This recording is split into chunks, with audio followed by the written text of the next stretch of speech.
conversation around whether black British actors should play black American historical figures has once again risen after the castings of Kingsley Ben-Adir as Malcolm X and Daniel Kaluuya as Fred Hampton. In this video, I'm going to be exploring three different perspectives: the perspective of the UK actor, the perspective of the US actor, and the perspective of the directors who are hiring the UK actors to play the black American figures, as well as exploring the phrase best person for the job. And as a lot of these films are centered around the civil rights movement, I'm also going to be exploring the question, is racism universally felt?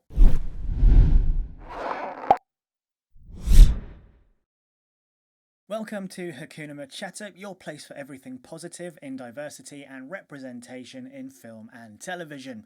My name is Elliot. If you're new here to the channel, please consider subscribing. I'm firstly going to look at the perspective of the black UK actor. Now, one thing that immediately stands out about black actors and other minoritized race actors here in the UK is that a lot of them travel across the pond because there is no work here in the UK, or at least at the time there was very little work here in the UK for them outside of very stereotypical roles. And if you look at the list of black actors who have crossed the pond in order to face work, yes, Kingsley Ben-Adir and Daniel Kaluuya are in there, but you also have Idris Elba, David Oyelowo, Chiwetel Ejiofor, David Harewood, John Boyega, Naomi Harris, Carmen Ejogo, Cynthia Erivo. The list is endless and ever growing, and we could be here for days just trying to name them off. But that's already quite an issue, is that there isn't enough work here over in the UK for them to get work that they feel is substantial and feeding them enough in their career. They have had to cross the pond in order to find that work, and yes, as it so happens to be, a lot of them have then been cast as black American historical figures. And reading articles specifically about David Oyelowo and Carmen Ejogo, who of course played the Kings in Selma, they had one thing in common that they spoke about when it came to addressing that work as the Kings, and that was that they felt they were more removed from these historical figures than a US actor would have been. That a US actor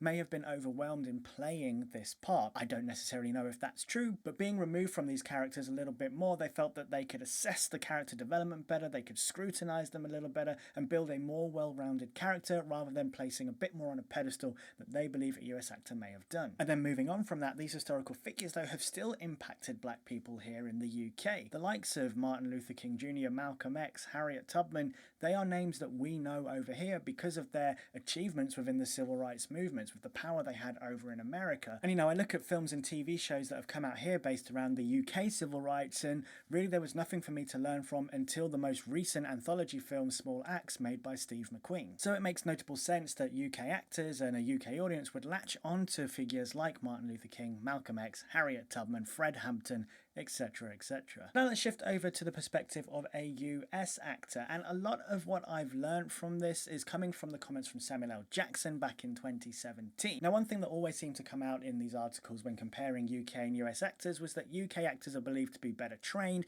than a US actor is. I don't know if that necessarily holds true. Samuel L. Jackson wanted to say that yes, US actors are just as well trained, they are just as theatrically trained as a UK actor is. And that kind of makes sense. There are great theatre schools in America as well, the likes of Juilliard and Stella Adler, and there are some amazing black actors that have come through schools just like that, the likes of Denzel Washington and Anthony Mackie, to name two. And one other thing that Samuel L. Jackson highlighted, and this was mainly in connection to Daniel Kaluuya's part in Get Out, which of course was not an American historical figure, but he said that a US actor would have felt that pain better than a UK actor could have. What he's saying is in opposition to what David Oyelowo and Carmen Ejogo said. Samuel L. Jackson is saying that a US actor being there in the trenches, having that better lived experience than a UK actor, means they have more that they can draw on to build that character, where a UK actor might have to delve more into research and learn about the experience in order to then portray it in a film or show. And then the last argument that came up with US actors is that they can't go over to the UK in order to play UK roles. Now, there's a little bit of nuance in that conversation because US actors have come over and played UK parts. And this isn't necessarily black actors coming over to play black UK parts.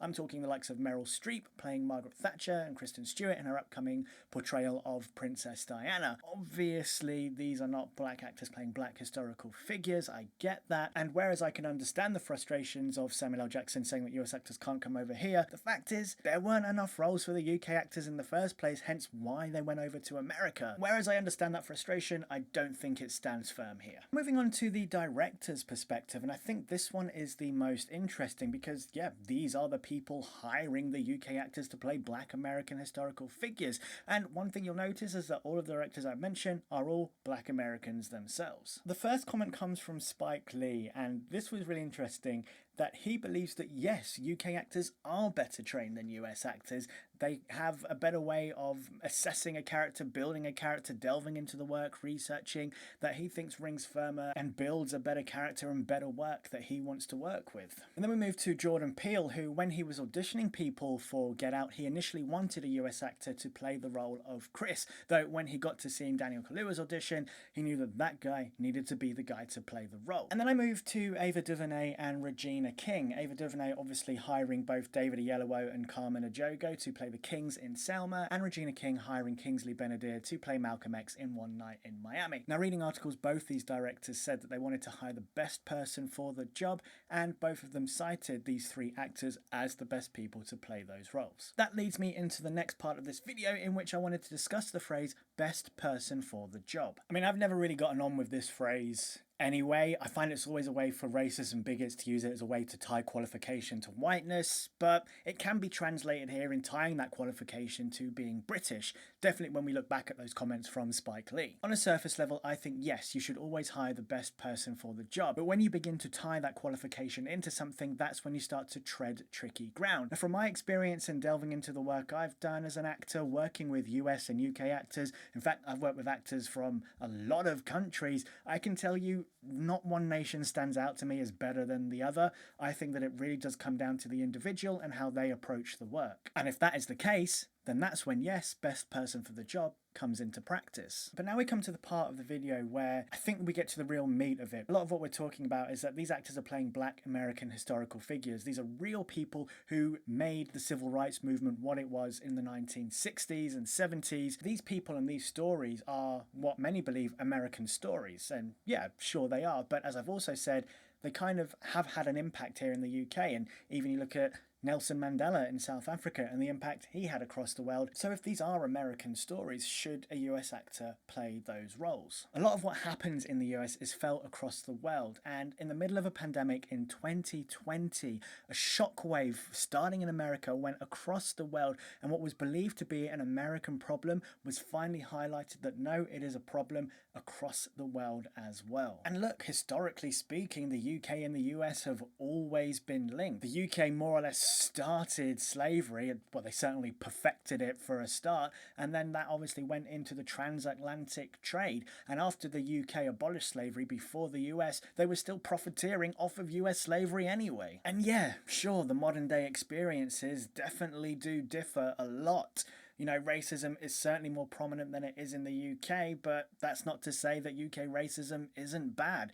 It's awful. But a lot of the sentiments are the same. The same fight is there, the same need is there, the same objectives are there. And actually, in the last couple of years, I look at films that I have watched tied to civil rights and to the black experience, none have affected me more than Just Mercy. That is a very American story. We're talking about death row and execution. The death penalty is not a thing here in the UK anymore. And I tell you, that film affected me so emotionally. Yes, I can tell you that racism is universally felt.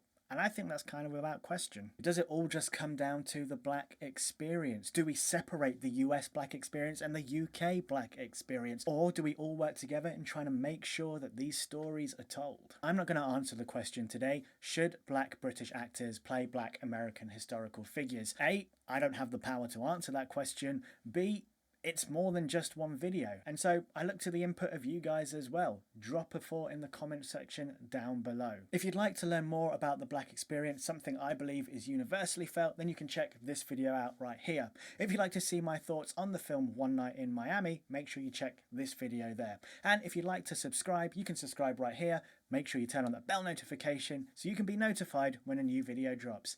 Until next time, Hakuna MaChatter.